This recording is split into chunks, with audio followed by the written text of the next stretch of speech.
ओम शांति। पतित पावन दुखहर्ता सुखकर्ता निराकार शिव पितांकर आज्ञाकारी विश्व कल्याणकारी संतान मानंकु आंतरिक शुभेच्छा शुभ अभिनंदन सुप्रभात। कथित अछि पवित्रता ही सुख शांतिर जननी। এই অবিনাশী সৃষ্টি নাটকর হার জিত দুঃখ সুখর খেল মধ্য এই পবিত্রতা আধাରରେ ହିଁ ହୋଇଥାଏ। ପୂଜା ପାଠ ମାଙ୍ଗଳିକ କାର୍ଯ୍ୟ ଆଦି ସମୟରେ ପବିତ୍ରତା ପ୍ରତି ବିଶେଷ ମହତ୍ତ୍ୱ ଦିଆଯାଇଥାଏ। ଏହାର ବିଶେଷ ନିଦର୍ଶନ ଦେଖିବାକୁ ମିଳେ ଯେତେବେଳେ ଦେବୀ ଦେବତାଙ୍କର ଆହ୍ୱାନ କରାଯାଇଥାଏ, ଯଥା ଲକ୍ଷ୍ମୀ ବ୍ରତରେ ଘରଦ୍ୱାର ପରିଷ୍କାର ପରିଚ୍ଛନ୍ନ କରି ପବିତ୍ରତାର ପ୍ରତୀକ ପଦ୍ମ ଫୁଲର ଝୋଟି ଆଦି ଲେଖି ଯତ୍ନ ସହକାରେ ଏହି ପର୍ବକୁ ପାଳନ କରାଯାଇଥାଏ। କାରଣ ଦେବୀଙ୍କର ପାଦ ଯେପରି ଅପବିତ୍ର ସ୍ଥାନରେ ନ ପଡ଼ୁ ସେଥିପାଇଁ ପଦ୍ମ ଉପରେ ପାଦର ଚିହ୍ନ କରାଯାଇଥାଏ। ଦେବୀ ଦେବତାଙ୍କର ଦର୍ଶନ ପାଇଁ ଗଲାବେଳେ ସମ୍ପୂର୍ଣ୍ଣ ପବିତ୍ରତାକୁ ଗୁରୁତ୍ୱ ଦିଆଯାଇଥାଏ। ଏପରିକି ମନ୍ଦିର ବେଢ଼ାକୁ ପ୍ରବେଶ ପୂର୍ବରୁ ପାଦ ଧୋଇବାର ପ୍ରଥା ମଧ୍ୟ ପାଳିତ ହୁଏ। ଦେବୀ ଦେବତାଙ୍କ ପାଖରେ ସମସ୍ତେ ମୁଣ୍ଡ ନୁଆଇଥାନ୍ତି ଯେହେତୁ ସେମାନେ ସମ୍ପୂର୍ଣ୍ଣ ପବିତ୍ର। ସଂସାର ତ୍ୟାଗୀ ଭିକ୍ଷୁ ସାଧୁ ସନ୍ନ୍ୟାସୀମାନଙ୍କୁ ରାଜା ମହାରାଜାମାନେ ମଧ୍ୟ ନମନ କରିଥାନ୍ତି, ଆଶୀର୍ବାଦ ଭିକ୍ଷା କରିଥାନ୍ତି କେବଳ ସାଧୁମାନଙ୍କର ପବିତ୍ରତାର ଶକ୍ତି ଯୋଗୁଁ। କିମ୍ବଦନ୍ତୀ କହେ, ହାଡ଼ିପା ଯିଏକି ଝାଡ଼ୁଦାର ତାଙ୍କ ପୁଅ କହିଲା, ବାବା ମୋତେ ଗୋଟେ ଫଳ ଦରକାର। ହାଡ଼ିପା ଗଛକୁ କହିଲେ, ଗଛ ନଇଁଗଲା ଏବଂ ସେ ତାଙ୍କ ପୁଅକୁ ଫଳ ତୋଳି ଦେଲେ। ତେବେ ଏହା ସେହି ସମୟର କଥା ଯେତେବେଳେ କି ପାଞ୍ଚ ତତ୍ତ୍ୱ ସହିତ ସବୁକିଛି ପବିତ୍ର ସତୋପ୍ରଧାନ ଥିଲା ଏବଂ ସଂସାରର ସର୍ବଶ୍ରେଷ୍ଠ ପ୍ରାଣୀ ମନୁଷ୍ୟମାନଙ୍କ ଆଦେଶରେ ହିଁ କାମ କରୁଥିଲା। ତେବେ ଏଠାରେ ବୁଝିବା ଦରକାର, ଏଭଳି ପବିତ୍ର ତତ୍ତ୍ୱ ବା ପ୍ରକୃତିକୁ ବଶ କରି ରଖିଥିବା ମନୁଷ୍ୟ ନିଶ୍ଚୟ ସମ୍ପୂର୍ଣ୍ଣ ପବିତ୍ରତା ଶକ୍ତିର ଅଧିକାରୀ ହେଇଥିବେ। ପୁରାଣରୁ ମଧ୍ୟ ଆମେ ଜାଣିଛେ କିପରି ସାଧୁ ସନ୍ନ୍ୟାସୀମାନଙ୍କ ପାଖରେ ହିଂସ୍ର ଜୀବଜନ୍ତୁ ମଧ୍ୟ ବଶ ହୋଇ ତାଙ୍କର ଆଦେଶ ମାନି ଚାଲୁଥିଲେ। ତାହା କେବଳ ସମ୍ଭବ ହେଉଥିଲା ପବିତ୍ରତାର ଶକ୍ତି ଆଧାରରେ। ବୈଜ୍ଞାନିକ ଦୃଷ୍ଟିକୋଣରୁ ଯଦି ଦେଖାଯାଏ ତେବେ ସମସ୍ତେ ମଧ୍ୟ ପବିତ୍ରତାର ଶକ୍ତିକୁ ସର୍ବଶ୍ରେଷ୍ଠ ବୋଲି ସ୍ୱୀକାର କରିବେ।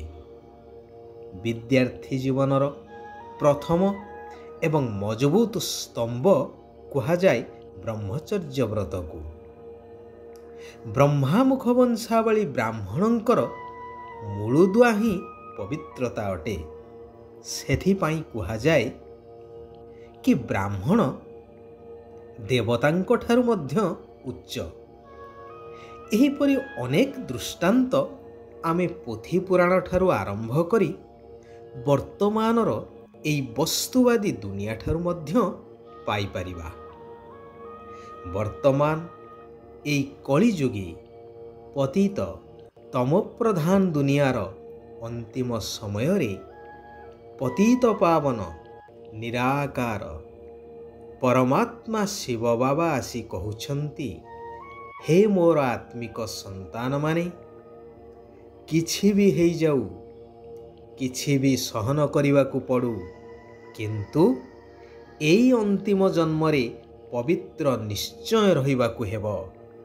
କାରଣ ମୁଁ ବର୍ତ୍ତମାନ ଆସିଛି ପବିତ୍ର ସତ୍ୟଯୁଗୀ ସ୍ୱର୍ଗ ଦୁନିଆର ସ୍ଥାପନା କରିବା ପାଇଁ।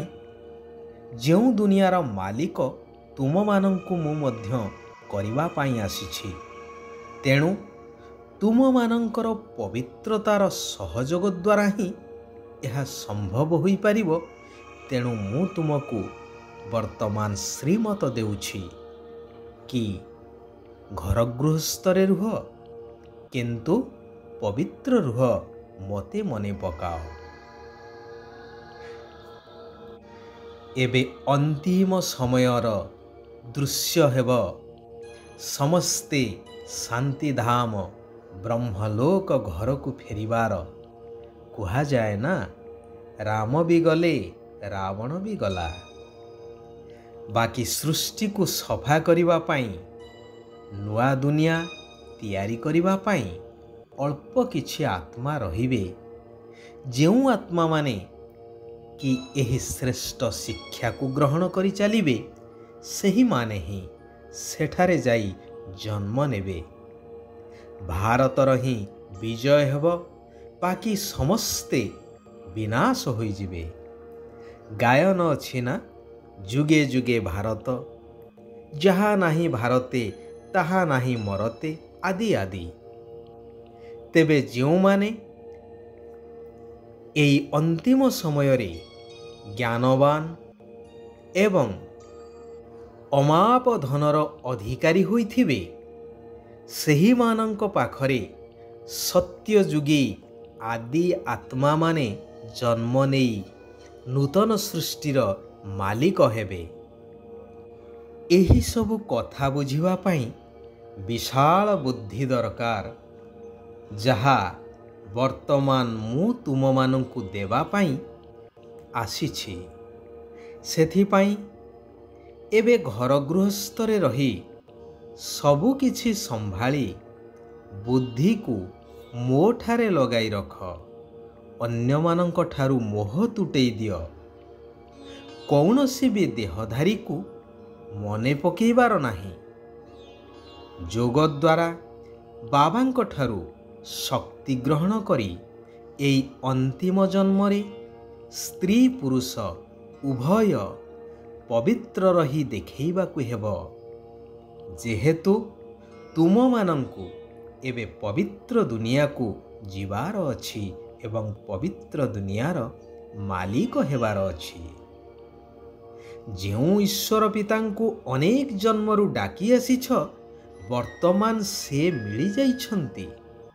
ତେଣୁ ନିଶ୍ଚୟତାର ସହିତ ଏକ ସତ୍ୟ ପିତାଙ୍କର ଶ୍ରୀମତରେ ନିଶ୍ଚୟ ଚାଲିବା ଦରକାର।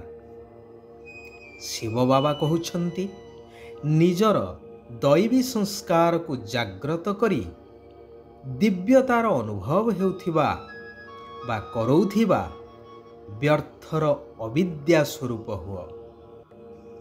ଯେତେବେଳେ ତୁମେ ପିଲାମାନେ ନିଜର ସତ୍ୟଯୁଗୀ ରାଜ୍ୟରେ ଥିଲ, ସେତେବେଳେ ବ୍ୟର୍ଥ ବା ମାୟାର ପ୍ରଭାବରୁ ସମ୍ପୂର୍ଣ୍ଣ ମୁକ୍ତ, ପବିତ୍ର, ସରଳ, ନିଷ୍କପଟ ଥିଲ।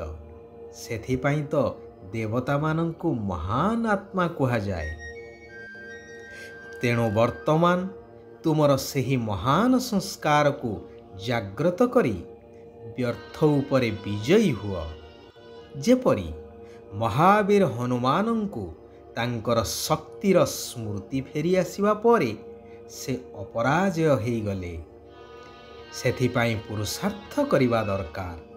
ପୁରୁଷ ଅର୍ଥାତ୍ ଆତ୍ମା ଅର୍ଥେ ଶରୀର ଦ୍ୱାରା ଶ୍ରୀମତ ପ୍ରମାଣ କାର୍ଯ୍ୟ କରିବା ହିଁ ପୁରୁଷାର୍ଥ।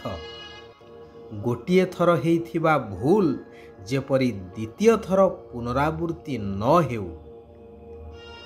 ଆତ୍ମିକ ଗୋଲାପ ଫୁଲ ହୋଇ ବିକାରୀ ଦୁନିଆ ରୂପକ କଣ୍ଟା ମଧ୍ୟରେ ରହି ମଧ୍ୟ ନ୍ୟାରା ବା ଅଲଗା ଏବଂ ପ୍ୟାରା ଅର୍ଥାତ୍ ସମସ୍ତଙ୍କର ସ୍ନେହୀ ହେବା ଦରକାର। ତେବେ କୁହାଯିବ ମହାନ ଦେବାତ୍ମା ହେବାର ଯୋଗ୍ୟ। ଆଚ୍ଛା, ଆଜି ପାଇଁ ଏଇଠାରେ ଆମେମାନେ ବିରାମ ନେବା। ସାରା ବିଶ୍ୱର ଆତ୍ମାମାନଙ୍କର କଲ୍ୟାଣ ହେଉ। ସମସ୍ତେ ସୁଖ ଆଉ ଶାନ୍ତିର ଅନୁଭବ କରନ୍ତୁ। ଓମ୍ ଶାନ୍ତି, ଓମ୍ ଶାନ୍ତି, ଓମ୍ ଶାନ୍ତି।